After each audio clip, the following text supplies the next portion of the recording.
Back in January of 2022, the US Navy was having a tough couple of weeks. First, an F-35C, operating off of the Nimitz-class USS Carl Vinson aircraft carrier, crashed into the heavily disputed South China Sea following a landing mishap that forced the US to mount a hasty recovery effort to, make sure none of the classified technologies housed within the jet's fuselage made its way to Chinese shores. Then, just a few weeks after that, images from the flight deck of the very same carrier clearly showed the Navy's new stealth fighters looking awfully run down, with patches and streaks of brown rust clearly visible on the fuselage of multiple jets.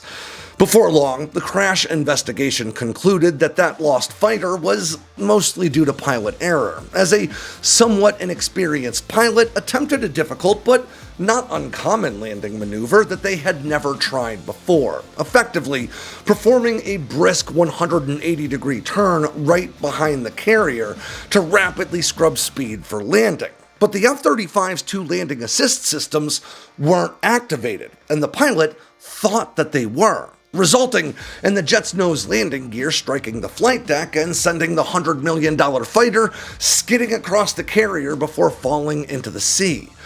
But while the loss of a stealth fighter in what is pretty objectively the worst possible place it could happen wasn't caused by any issues with the aircraft, the Navy couldn't say the same for its rust-covered jets.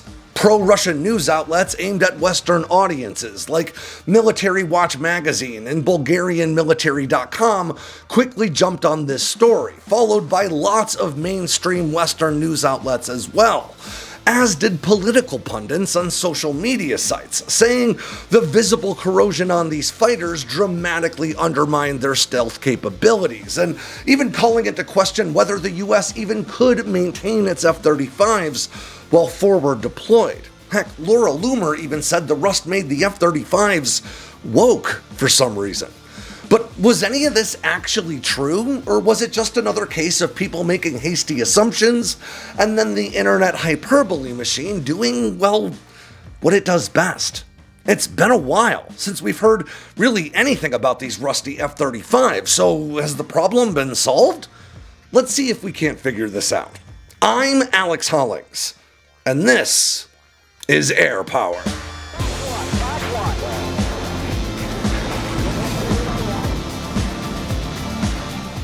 A Turkish C-130 Hercules has crashed near the borders of Georgia and Azerbaijan, reportedly taking the lives of all 20 people on board. Now, this tragic incident remains under investigation, and I've been staying on top of it with Ground News.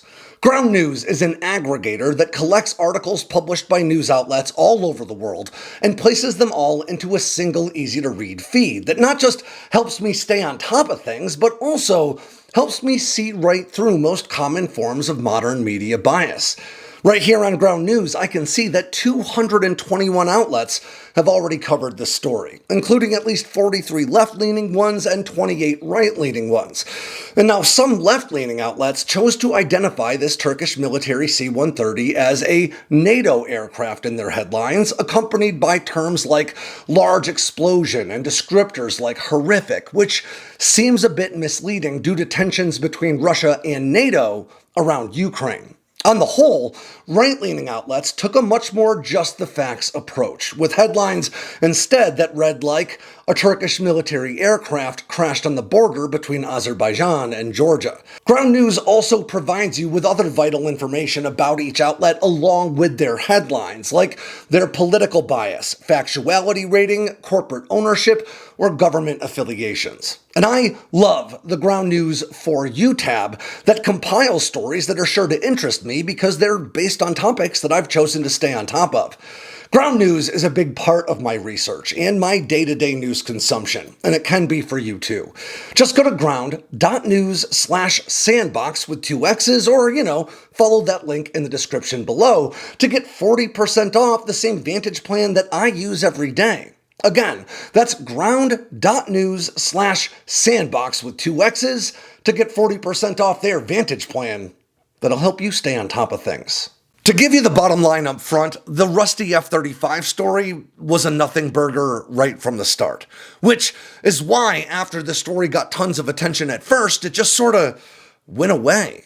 Like a lot of stories that get lots of attention and then fizzle out, this story disappeared because it was almost entirely predicated on misinformed knee-jerk reactions to something that most people just don't really understand.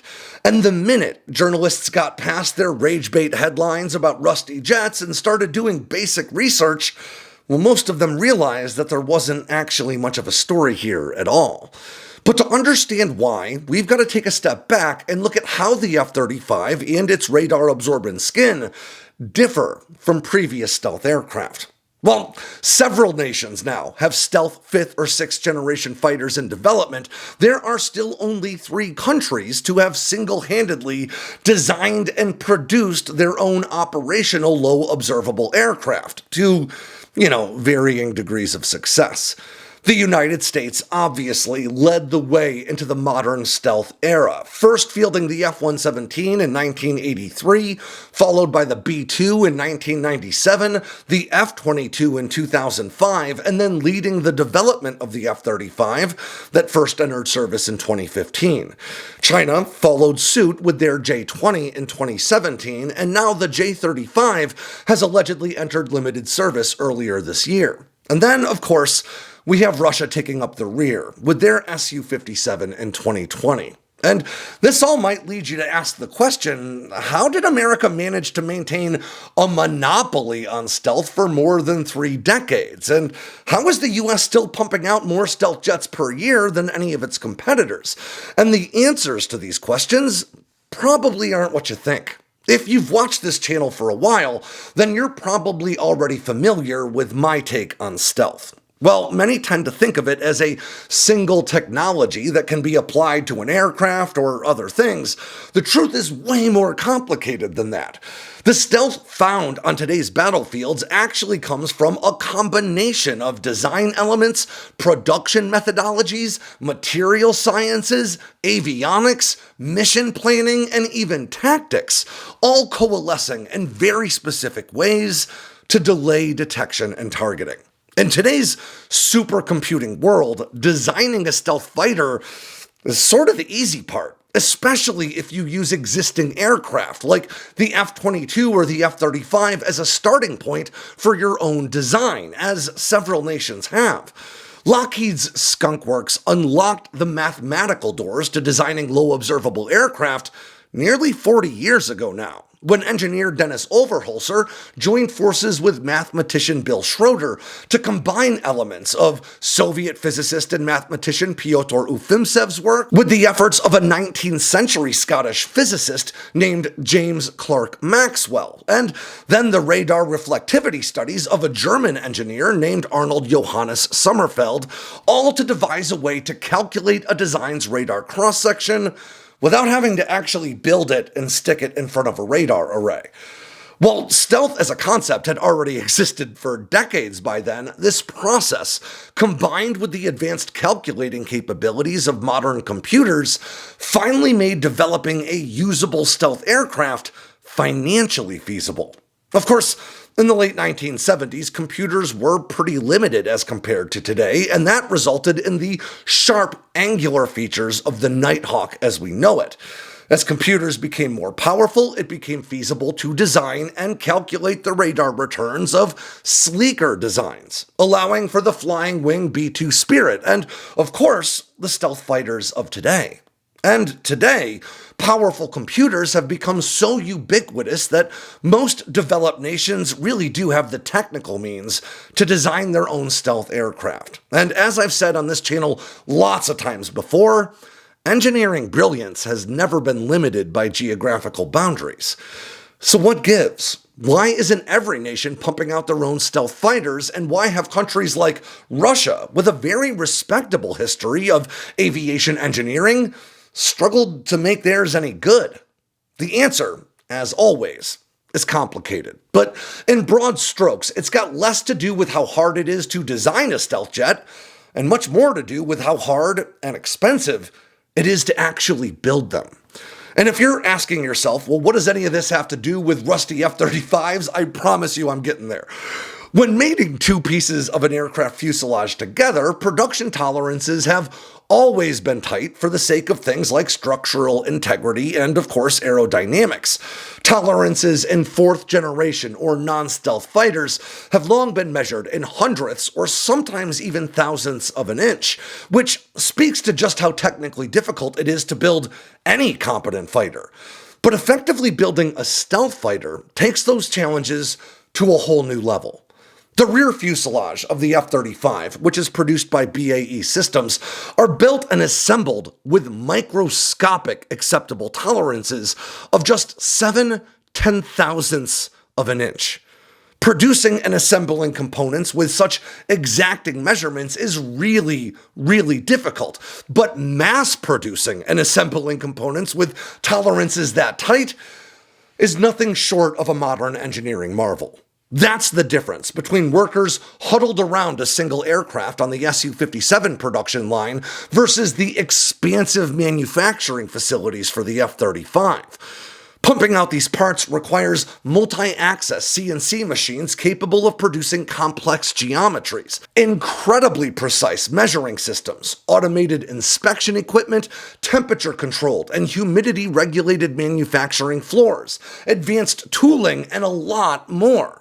That all equates to literally tens of billions of dollars worth of machinery and infrastructure that has to be invested into production before the first aircraft components even arrive at a stealth fighter factory. To put it simply, designing a stealth fighter takes a great deal of expertise and computing power, but actually building them takes heaps and heaps of money. As one example, there's a component on the F-35 fuselage that measures only about 3 feet by 2.5 feet. That's about 0.9 meters by 0.76 meters.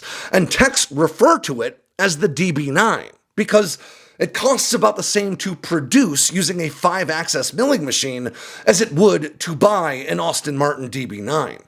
And that brings us back around to the F-35 and what impact visible rust and corrosion could have on its stealth. Because as you're probably well aware, the one thing the F-35 program has always benefited from has been heaps and heaps of money. The effect that rust has on the fighter's combat capabilities represents one of the areas where the return on that investment has made it pretty worthwhile.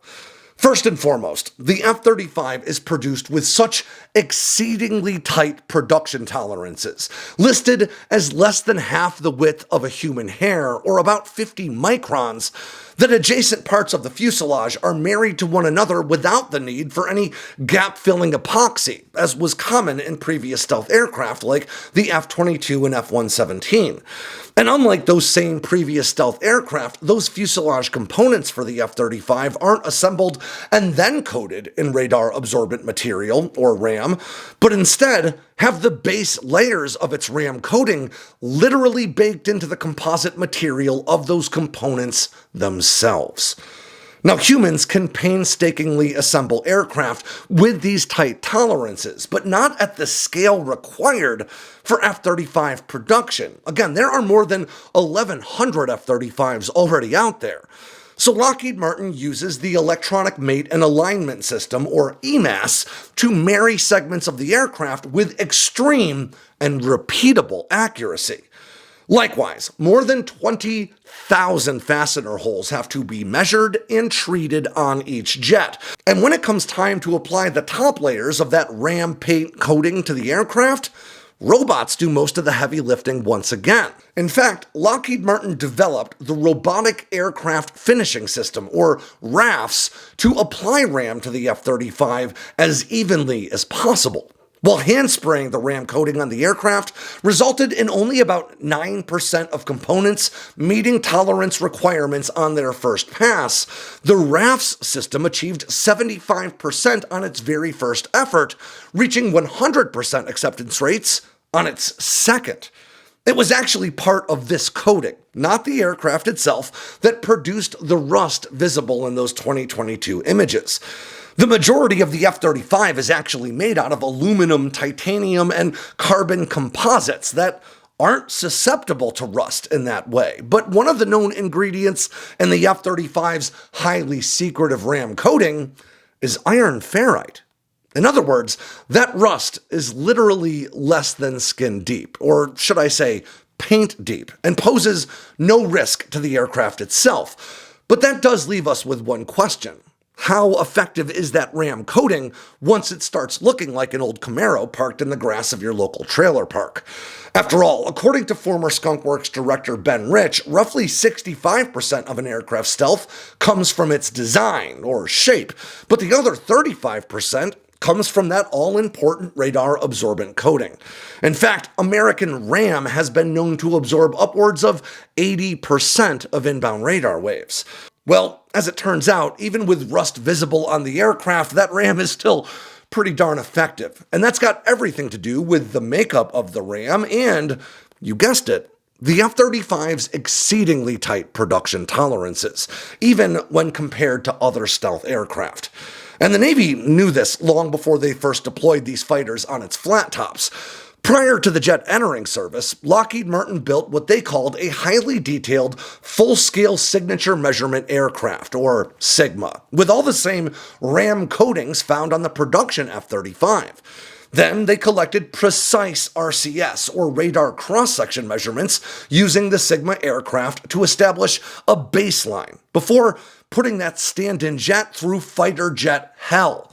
They subjected this aircraft to extensive damage meant to simulate the effect of more than 600 flight hours, which, depending on operational tempo on aircraft, could be considered roughly 3 years worth of flight time without any RAM maintenance. On top of that standard sort of abuse, they then added more than 36 significant defects to those exterior RAM coatings. The sort of damage that might occur on a busy flight deck, but would all but certainly be repaired once identified. This, it's important to note, represents a significantly longer interval and amount of damage between coating maintenance than you would ever see on an operational aircraft.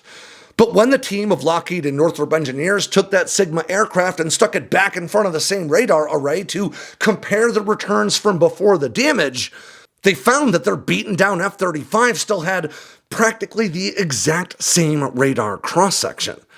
In other words, the outer layers of the RAM coating may have been in very rough shape, but the practically invisible seams between body panels and the RAM baked directly into the composite materials of the aircraft were still completely intact.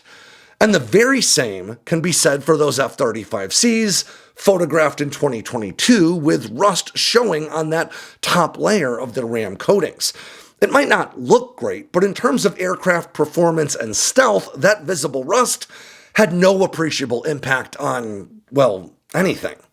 But that doesn't mean that rust wasn't a sign of room for improvement. After all, rusty fighter jets is still a bad look, and earlier this year, Lockheed Martin announced that their solution to this rust problem is just a new formula in the layer of top coating that's designed specifically to, quote, significantly reduce or eliminate discoloration while enhancing durability to extend the coating's service life. Now, this is not the first improvement to the RAM coatings applied to the F-35 or America's other stealth aircraft for that matter, and I don't dispute the idea that eliminating that visible rust would logically extend the lifespan of that top layer of material.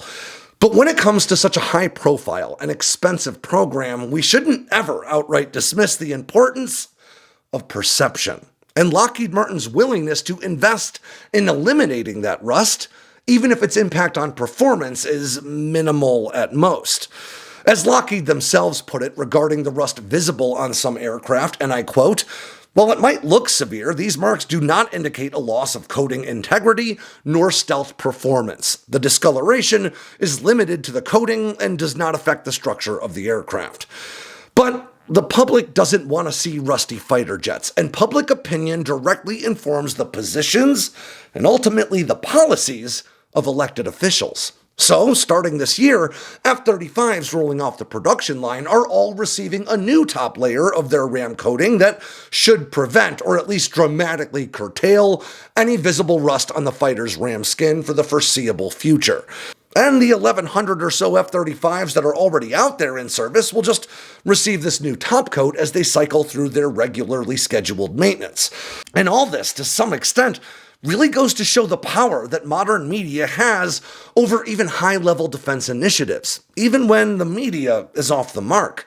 I have no doubt that the F-35 program would have incorporated a more resilient topcoat into its RAM improvement efforts over time, but it seems very likely to me that the 2025 rollout of this new material was directly influenced by the 2022 fallout of rusty jet press coverage.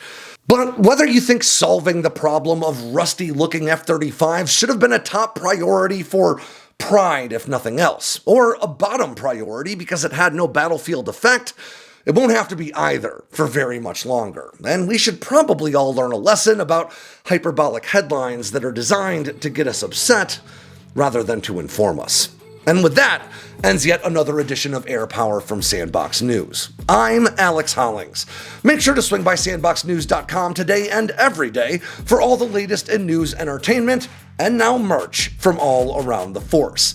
If you got anything out of today's video, make sure to click like and subscribe down below and leave me a comment so I know what I should cover next. And of course, don't forget to tap on that bell icon so you never miss a drop from Sandboxx News.